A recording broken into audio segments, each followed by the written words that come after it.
What's going on, guys? Welcome to another edition of Tropics Watch Live. It has thankfully been nice and quiet for the last few weeks that we've gotten together every Monday at 11 o'clock on the Pinpoint Hurricane app on clickorlando.com and, of course, the News 6 YouTube channel. Welcome, everybody that's joining. If you're watching on YouTube, if you have any questions, post those in the comments. Also, let me know where you are tuning in from as we get things rolling. All right, fresh off the press, late last night, Hurricane Center identifying two areas of interest here in the Atlantic. So, again, we're trying to show signs that the Atlantic is maybe waking up. Now, 'tis the season, of course. We are in the peak of hurricane season. Climatological peak is September 10th. But once we get right smack dab in the middle of August, we would typically see this. I caution, though, there are some limiting factors still. This is what we were really talking about on the last couple of editions of Tropics Watch Live, that there's still some limiting factors out here. I will show you the Pacific Basin right now, which is going gangbusters. And typically, once you have a basin going nuts, the other one is quiet because you have the rising air on one side, the sinking air on the other side. And right now, the Atlantic has been under the influence of that sinking air, which, again, does not promote storm development. So you see those big yellow blobs on your screen here. Those are where the Hurricane Center has kind of drawn where they believe that development is going to be possible over the next 7 days. We're going to break down each wave individually in this live stream as our chat together. And then we're going to talk about maybe a sneaky Gulf of Mexico system towards the end of this week, getting into the upcoming weekend. Not highlighted here because that's a little bit outside of the realm here. We don't have that wave actually develop, but we're going to break all that down. And then at the end, at the very end of the live stream, if you stick around, I'm going to show you a crazy Pacific hurricane, one that just ramped up from basically a cluster of thunderstorms to a Category 4. That one is not going to hit anything. And again, that one is in the Pacific, but the satellite picture is really, really cool. And again, I'm saying it's cool because it's not going to hit anything. All right, so here is tropical wave number 1 that we have. There are the Cabo Verde Islands chilling right here. Here is our kind of cluster of thunderstorms. It is strung out like a string bean. It is not organized by any means. But again, over the next few days, it could start to develop a little bit. That's why the Hurricane Center has highlighted this area. So there's the flare-up of thunderstorms. This is the Intertropical Convergence Zone right in here. As the winds are coming, the trade winds kind of get together, help to force up some thunderstorms before this thing could even develop. So obstacle number 1, it has to remove itself from that Intertropical Convergence Zone, and then it needs to take advantage of an atmosphere that is conducive. Right now, there's still some hostility out there. Again, that is a good thing for us, bad for storms. And every time I say hostile for environment or for development, that means the environment is hostile to storms, and that is good news for us. So here is the trailing wave, the second yellow blob, if you will, from the National Hurricane Center. The wave itself is still over Africa. It's a beast, though. It's right there, and it's expected to move off over the next 24, 48, 72 hours. Next couple of days, it's going to slide out into the Atlantic and then try to develop. The deal with this one is that there is a lot of dry Saharan air just north of that wave. I'm going to show you some model guidance in a second for both waves for that Gulf thing, and then some ensemble forecasts. And if you don't know what an ensemble forecast is, stick around. I'm going to explain what that is a little bit later. This one might be a little bit longer as well. I'm going to have the recorded version on here. So if you're watching from either the record or the live version, post in the comments. I'll try to answer those questions again as I can get that as they kind of roll in.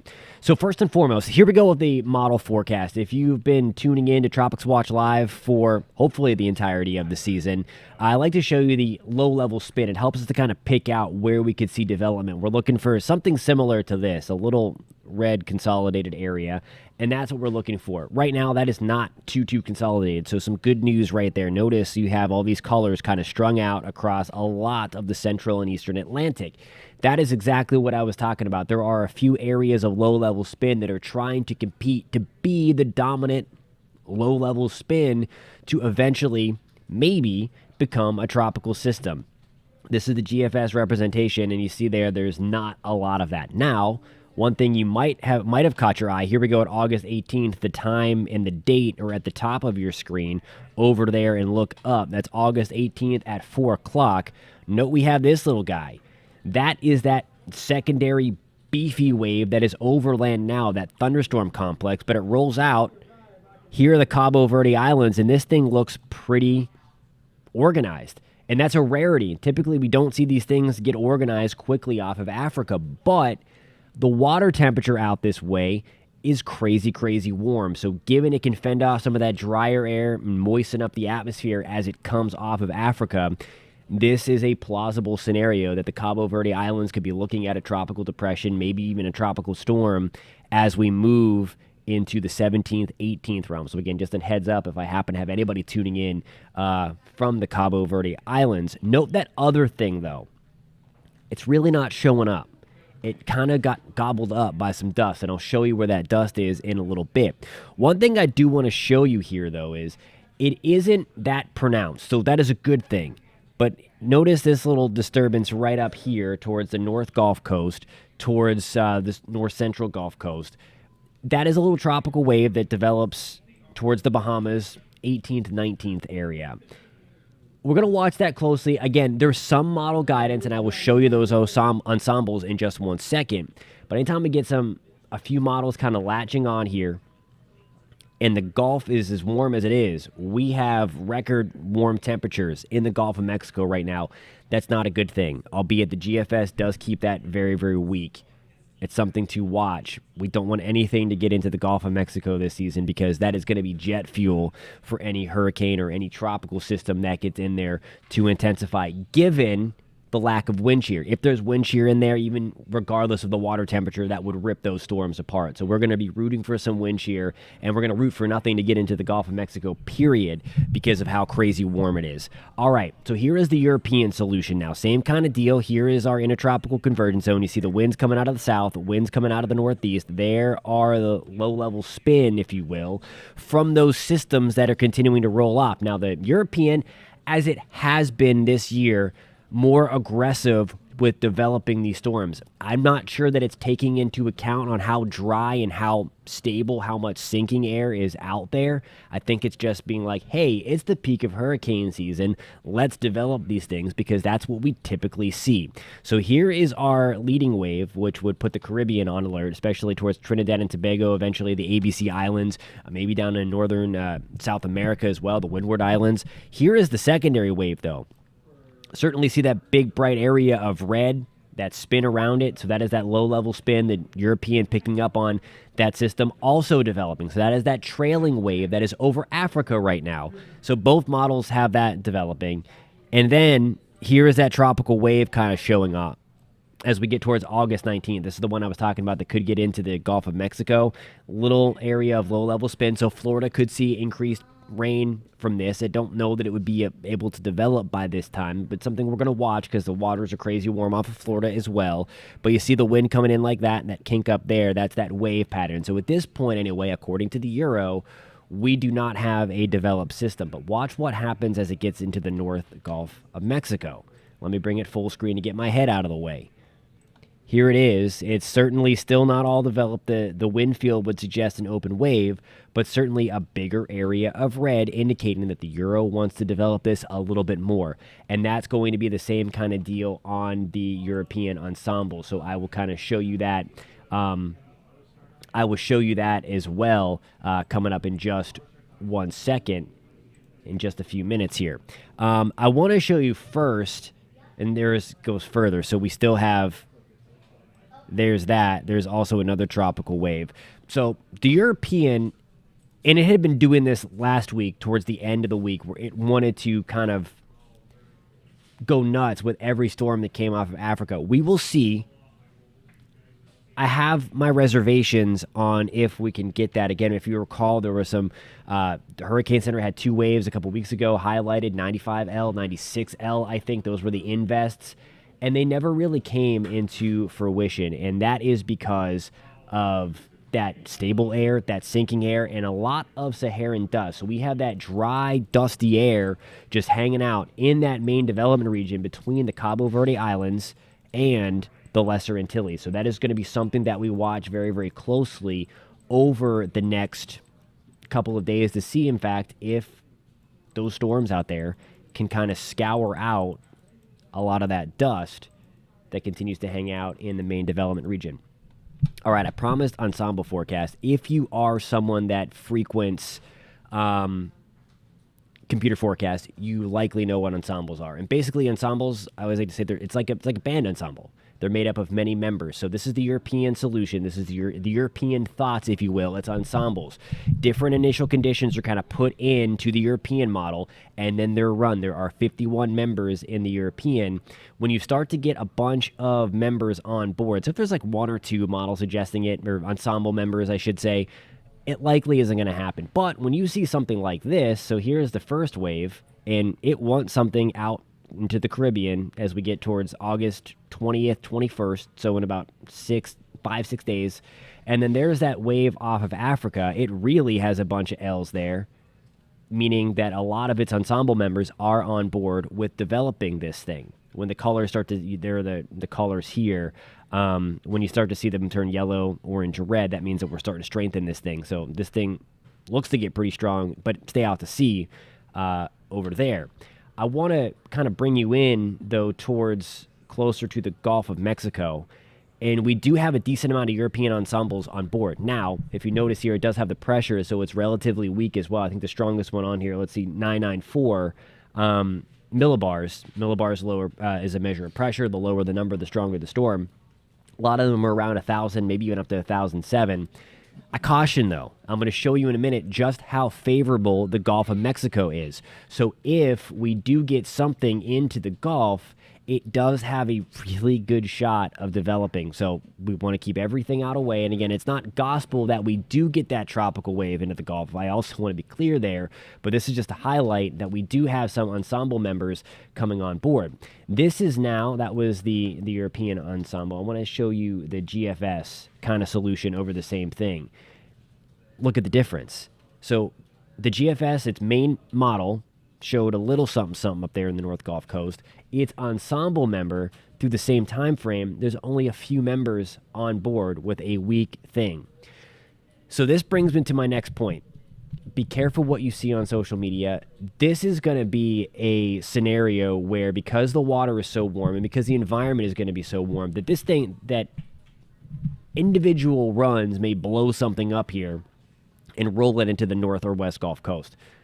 Just be mindful that there is a lot to be ironed out, that there is a lot to kind of iron out, because the wave really isn't there yet. We're going to have to wait a few days for the wave to even develop and kind of move through the Bahamas and maybe South Florida before we start talking about something. So I want to be clear, it's something to be mindful of. Of course, you need to be on guard anyway, because it is, in fact, the peak of hurricane season, as we have touched upon. But nonetheless, Cajun Guy, what's going on? Baton Rouge, thanks for joining in. Kevin, good morning in Lakeland. Thanks for hopping on board on the live stream on YouTube this morning, as we're coming at you live on clickorlando.com and on clickorlando.com, and of course the New 6 YouTube page. All right, so enough about the models. Let's look at the environment. Forget about the sea surface temperatures. They're nuts. They're way above where they should be. They're record hot for this time of the year in the basin. Look at this. I'm going to show you just exactly how hot it is. We had that big area of high pressure. Again, if you live in Florida, if you live in Louisiana, East Texas, along the North Gulf Coast, you know it's been like out of its mind hot this past week. It's because of that big upper high that's just been hanging out right over the North Gulf Coast. It should be a little bit further west, should be closer to the desert Southwest, baking those folks. But it decided to take a vacation over to the North Gulf Coast over the past week. That has helped to keep the winds calm. It's helped to bake everything. It's allowed for extra solar heating, and that is going to really pump up the temperatures even further. It's what's got us into this mess in the first place, at least one of the reasons why the Gulf of Mexico, the Southwest Atlantic, and Caribbean are just so insanely warm. It's why we're losing the coral. It's a very, very sad situation going on in the Keys right now. Nonetheless, if we got a tropical system into this area, this would not be good. Let's take a look at the temperature here. This is some satellite-derived numbers up around Louisiana, pushing 90 degrees, 88 degrees, 88, 9 degrees through the central Atlantic. Again, just insanely warm. A little bit cooler right off the coast of Texas, 82, 83 degrees. But really central in eastern Gulf of Mexico. Record hot right now. Southwest Atlantic, same deal. Look at that near the Bahamas, 88, 89, 87 off the coast of Florida. That is, in fact, the Gulf Stream right there. So the point I'm trying to make, the dead horse that I am beating, is that if we got anything in the Southwest Atlantic, Gulf of Mexico, or Western Caribbean, that would not be good. Now, there's that asterisk, given proper environmental conditions, and I'll show you the wind shear in a second, but just to kind of beat that point even further, not only is this heat at the surface, it is deep as well. What we're looking at here is the tropical cyclone heat potential, and this is basically measuring not only the water temperature, but how deep the water temperature is and how warm it is. Tropical systems, when they move through, they make everything choppy, of course, in the water, and it brings up some of that cooler water that kind of hangs out below the surface of the water, and it can choke out a tropical system. When we get this peach color like this, let me get my arrow out. When we get the color like this peach color, and then certainly this really red color towards Jamaica, the Cayman Islands, into parts of Haiti, closer to Cuba, and then right towards the Bahamas, that is jet fuel. So as these storms roll over, they're not upwelling cooler air. They're bringing up warmth still to continue to fuel them. So that would allow these storms to last longer and to get more energy, get more fuel for these things to work with. So again, it's not good. So let's keep everything out of here. Let's just keep everything out to sea, because it would not be a good scenario given the lack of wind shear for those storms, because it would basically be a feeding frenzy for anything that got in there. So by that, I want to show you the wind shear. And this is where we really need to keep something out, because I keep on saying the caveat is, well, if we have wind shear, we're going to be kind of okay. Well, the only spot that we have wind shear right now is really in the western and central Caribbean. You see that little stripe of blue? Here's the big blue as it up towards Canada, towards the Great Lakes. That's where we have the jet stream energy, which is still way up there. That's where it's supposed to be this time of the year. But look in the Gulf of Mexico. This is later today.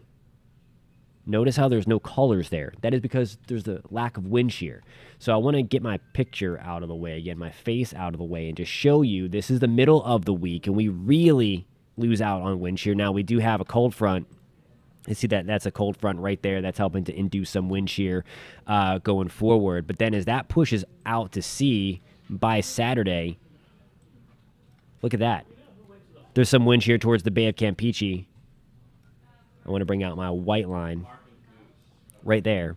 But if we were able to get something in the Gulf of Mexico, say that tropical wave that was in the Bahamas moving that way, we really have to watch for the potential for development. And that is why, again, models are just guidance, not gospel. So it's important to understand the environment that these things are in.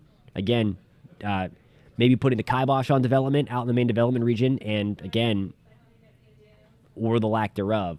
So let's just do ourselves a favor and let's just keep everything out of the Gulf of Mexico right now, because that would not be a good scenario. You may be wondering, but hey, I thought we were in El Nino. There should be wind shear. It takes a little bit of time for the atmosphere to realize that it has gone under a change. And that's, I think, what we are seeing here. Now, we're certainly seeing the rising motion in the Pacific. That is something that we would typically see during an El Nino year. We would see a lot of thunderstorms in the Pacific, and a lot of times, like we are seeing, hurricanes develop out of that as well. It's kind of the opposite. When we're in a La Nina, we know that we've been in a La Nina for the past few years.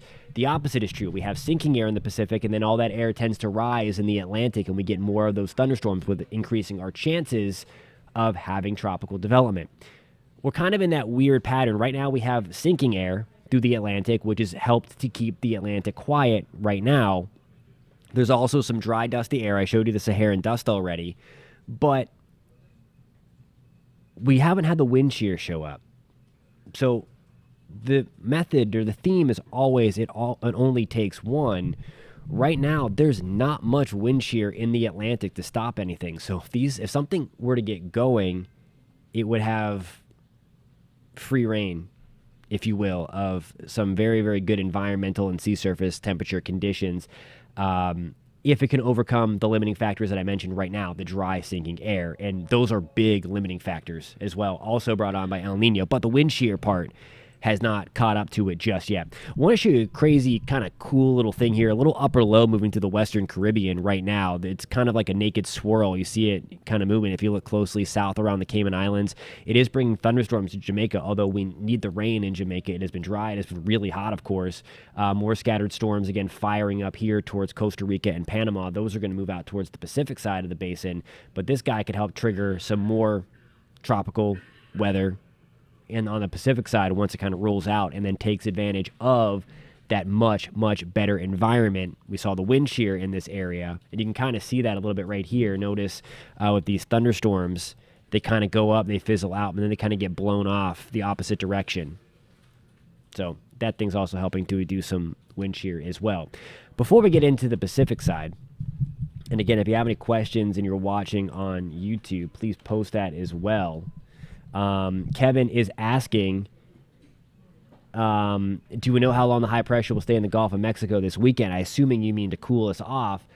It's finally going to break down by Wednesday or Thursday. Thursday is going to be a much better day. We're not cooling off per se. It's not a cold front coming through. That high is just going to loosen its grip, and that is going to happen on the middle to latter stage of this week. It's going to be much, much better by the time we get to Wednesday and Thursday, at least much more typical August Florida heat, not this crazy nonsense that we've been dealing with for the last 7 to 10 days or so. Hey, thank you, Kevin. I appreciate you tuning in from Sarasota. William, Denellen is not going to get a hurricane this weekend. So you are going to be good there.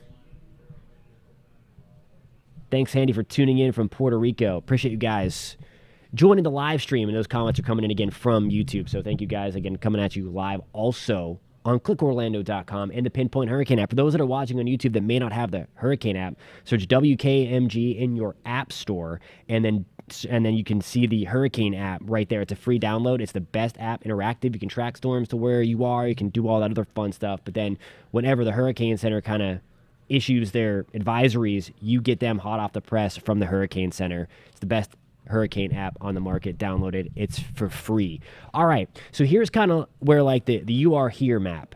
And we are that yellow line. So we still have a long way to go. It's really the middle of August that things start to ramp up in a normal year. So this is where we're at right now, that yellow line. We still have, of course, the next 2 weeks of August, and then through the climatological peak of hurricane season, which is September 10th. Then we get this little nub in October. We get the Central American gyre kind of firing back up again with its own storms down there. It's that semi-permanent low pressure that hangs out towards Central America. We have our own cold fronts that kind of go over the Gulf of Mexico or the Southwest Atlantic, kind of stall out there. Boy, it'd be nice to get a cold front right now to help Florida, help the North Gulf Coast. Nonetheless, they are an area that we typically would watch for tropical development once we get out there. I'm going to end with this as I wait for some more comments to come in. This is out in the Pacific. This is not going to hit anything, but this is the radar loop of the past couple of days of Hurricane Fernanda. This one underwent rapid intensification, just like Hurricane Dora did. Hurricane Dora completed a super, super rare feat, became a typhoon because it crossed from the Central Pacific to the Western Pacific. It's happened before, but it doesn't happen all that common. It didn't change anything with structure. Hurricanes are the same things as typhoons. They're all tropical cyclones. They're just known as different things in different parts of the world. Dora became the second hurricane on record to be a hurricane in the Eastern Pacific, in the Central Pacific, and in the Western Pacific. Hurricane John was the only other one to do that back in 1994, I want to say. 94 or 96. One of those years. But crazy, crazy stuff. But look at how fast it went from a whole lot of nothing to this behemoth, now Category 4 storm. Again, this is a recent, that is the real-time satellite. I want to show you also look at all the thunderstorm activity over the Central America, over the equatorial Pacific. Again, the waters are going gangbusters down there. El Nino is in play. And again, we typically, thank you for that 94. Thought it was 94, but sometimes the numbers play in my head, especially when we've been talking for 20 minutes or so. 26 minutes. Thank you guys for hanging with me. If you're finding this stream helpful, please give it a thumbs up and hit that subscribe button if you're watching on YouTube. And again, if you don't have the Pinpoint Hurricane app, I know I'm biased. It really is the best hurricane app here. Let me show you something while we're on the live stream, and I'll prove it to you. I think this is really cool. Well, number one, you can watch our live stream. So that's us live. That is all of us on YouTube and on clickorlando.com. And anytime the Hurricane Center updates that map, it's right on the homepage. So there was me again just talking. That's why you heard my voice twice. Don't need to hear it twice, but really cool stuff. And then, of course, if there's an active storm out there, you're going to be the first to know about it, because as soon as a Hurricane Center hits there, issues that advisory, names the storm, what have you, you're going to know about it. You'll get a push alert if you have your alerts active. So Pinpoint Hurricane app, really cool and free tool to kind of track hurricanes if you like doing that stuff. Again, look at all the storms out there. This is one of the reasons why I still have some reservations as to the European going nuts with the next week or so.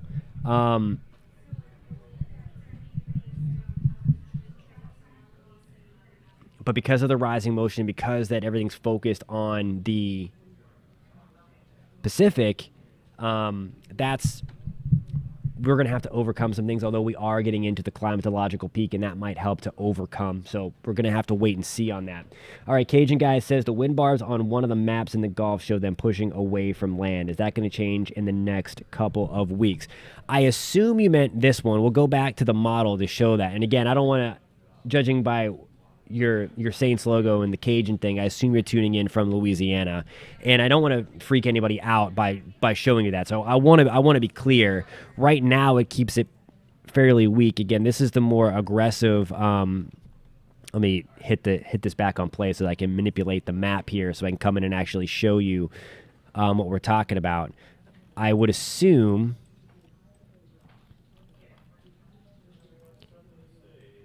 You mean those wind barbs going away from land? And if you can post back in the comments again if this is not what you mean, if you meant another map. But what this shows to me is that we still have kind of an open wave, because look at it, it goes up like this rather than an actual center.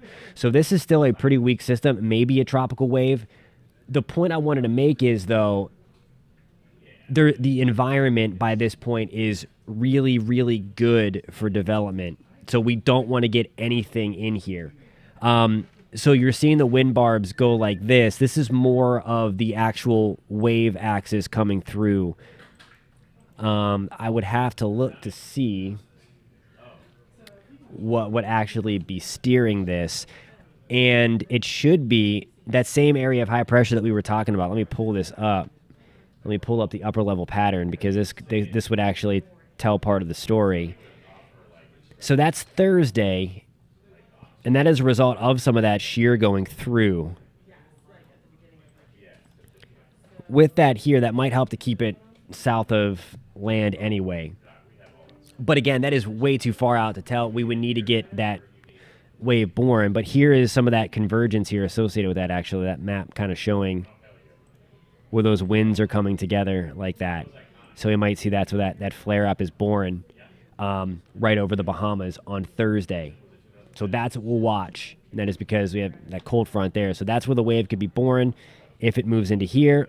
Again, all I'm saying is we have to watch it closely. This is not a slam dunk by any means that we get this tropical wave to develop. The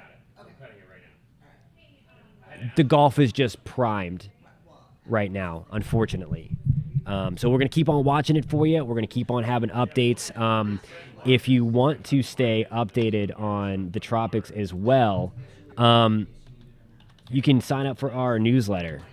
clickorlando.com/newsletters. I'm going to have a full write-up on this. I posted it in the comment section if you're watching on YouTube, and if you, again, found this helpful in any way, please hit that thumbs up button. But if you want to stay updated on Tropics every Monday, and then as necessary while we do this live stream, because I want to make sure that people are getting good information, and I hope this is good information, let me know, because all feedback is welcome. If you're on the YouTube and I can see your thing, all feedback is welcome. If you want to see something else, if you don't want to see something else, to make this better and to make this better for anybody watching, because I'm doing it for everybody watching. And I like to talk about the weather, of course, but I just want to make sure that people, understand it and know what's coming. So again, post in the comments if you want to see anything changed or all that other stuff. But I appreciate you guys tuning in. as well. So again, post that in the comments. That would be the setup that would get the tropical wave going right there, that convergence, those arrows coming together. We'll watch it. There's been some guidance that are latching on.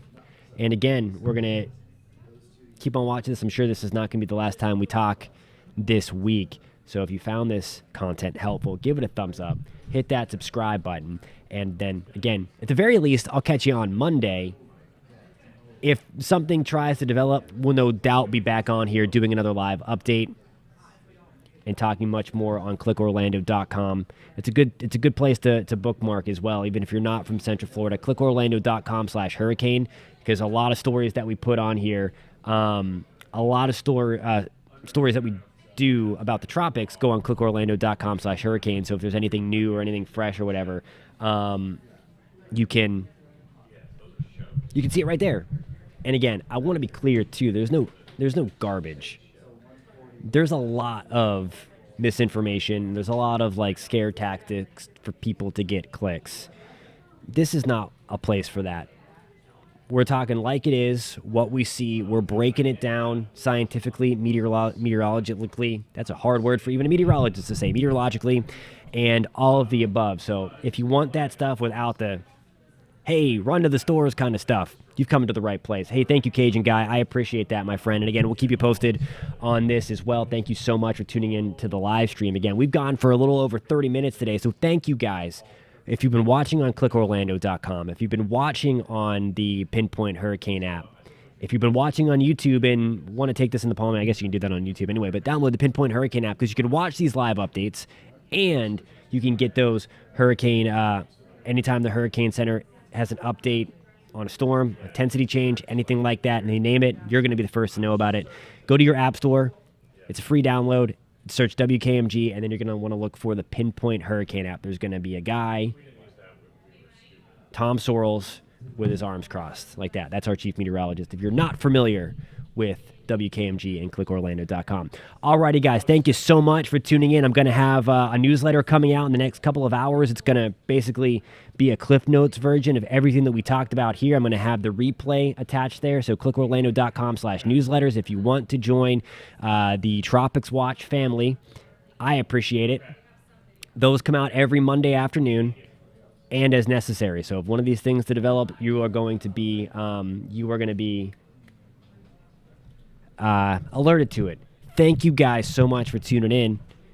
I hope I catch you next Monday. I hope I don't have to do a live before. That would mean that we are keeping things nice and quiet. But at the very least, I'll catch you Monday at 11 o'clock Eastern time. And if it warrants, I'm going to hop on here and we're going to break down the tropics together once again. Thank you guys so much for tuning in. We'll catch you soon.